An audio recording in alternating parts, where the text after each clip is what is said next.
Gentlemen, welcome to your week 13 recap. Sitting in my car, I got to get back home to do some packing. Wanted to procrastinate a little bit, but here we are. Had some great NFL games last week. Pretty good Thanksgiving Day slate. We got Toyotathon Jordan Love. The Cowboys roasted the Chiefs, taking them down. They have a worse record now than the Panthers. You love to see it. The Eagles got blacked on Black Friday by the Bears.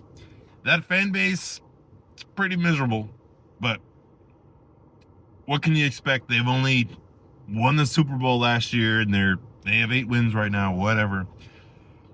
Panthers with a thriller of a win over the Rams. Don't count out Big Dick Bryce. Don't count out this team. I can't imagine giving up on them. Great win. Panthers are in a good spot.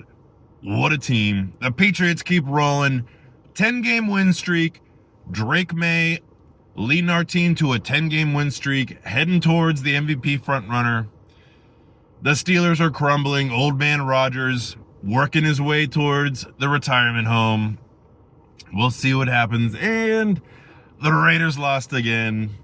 If I was a Raiders fan, I would pull out some bullshit and say I've always been a Bengals fan because it's super embarrassing of a team, but I'm not either one of those. I'm a Pats fan, best record in the league.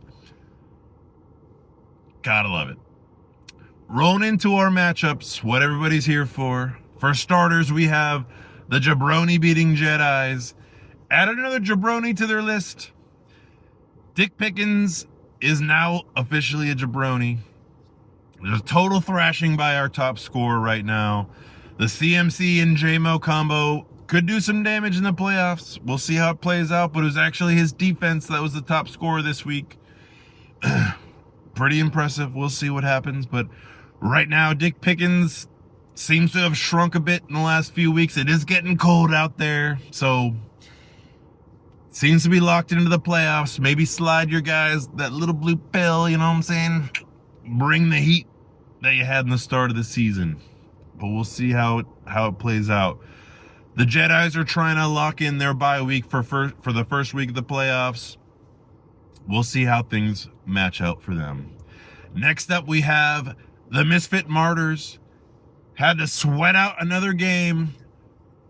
Added so many gray hairs to this man's head. But he took down the Mel Gibsons. He was cussing out Saquon, but Bijan had his back, came out strong, came out swinging for him. Carried him past the formerly known Holly Swingers. The Martyrs are now in an interesting spot, winning into the playoffs. I know that's what he wants, but he's got a big matchup this week, going up against the White Witch. We'll see if his team can scrounge together and get him that dub.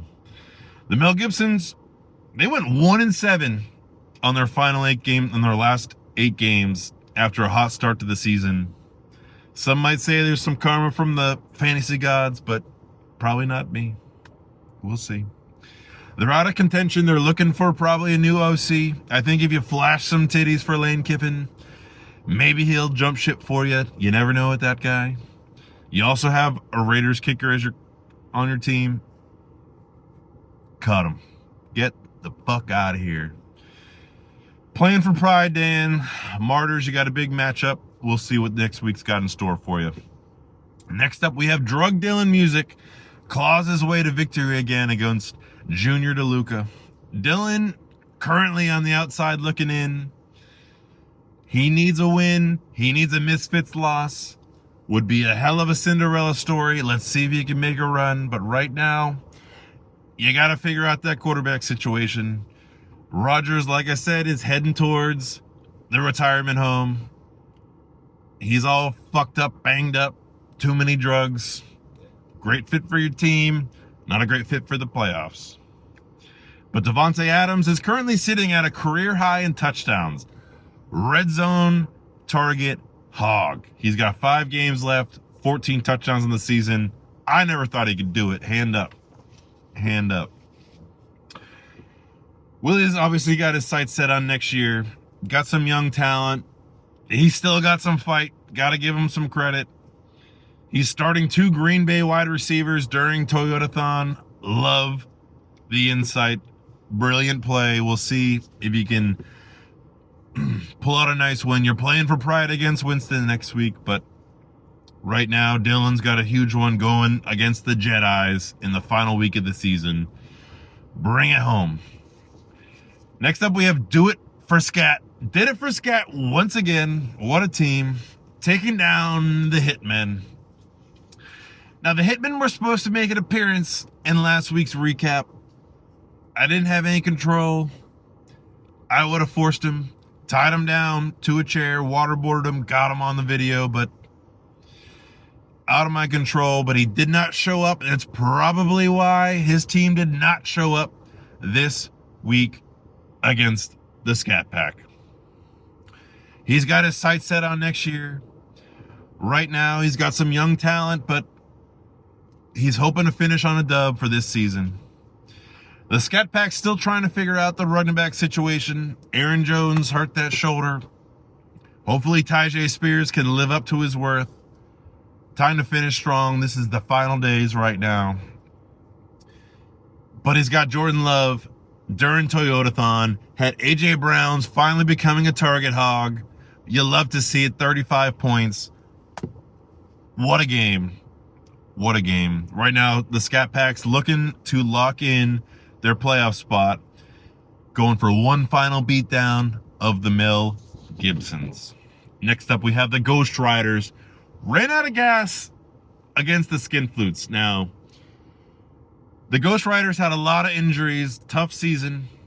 They were making a decent little push there, but didn't even score 100 points. If you want to make the playoffs, that's just not how you do it. Took yourself out of contention. Lamar and JSN both put up duds. You really hate to see it. Luckily, Bowers and Swift gave you a less than totally embarrassing outing, but you weren't anywhere near the top scorer. He almost had, actually, yeah, almost had double your points, but maybe next year. We have the White Witch. Didn't get a monster game from Gibbs, but he still managed. He got some good games from McBride, from Horseface Lawrence. Skin Flutes are currently sitting at the 1 seed in the division for a bye. He's got a big matchup. We'll see if the Misfits can really show up. But only time will tell. Finally, to kick things off, the Hertz Locker quietly takes down the lowest score of the week, the Hope Crushers. The Hertz Locker lost Amon-Ra early. Goose egg. Got a goose egg from the kicker. Tough matchup, but he pulled it out. The Hope Crushers were trying to spoil some dreams. Lowest score of the week. That's not how you get it done. I don't know if the Hertz Locker was as mad as his team as he was the Eagles. If he was, I feel bad for that locker room. They probably got an ass whooping. Rashee Rice held it down. The Hertz Lockers trying to get that bye week in the first round. They've already locked in the spot. You're not going to do it by not even scoring 100 points. We'll see what happens. Hope Crushers wanted to spoil, but they came up pretty fucking short. Probably too much drinking out in the mountains last week, but hey, it's a story for another day. You got Joey B back. CD remembered how to catch a touchdown, but the Max Brosmer experiment was a nightmare. I mean, who fucking would have thought anything would have happened from that? It's not like he's got elite receivers. Anyways, that's all for the recap. We got the Pats and Panthers on bye, so we'll both enjoy a stress-free week. Sorry, not going to get to see Drake May again this week, guys, but set your lineups. 1 week left to play to lock into the playoffs. Let's fucking get ready. Let's fucking go, boys.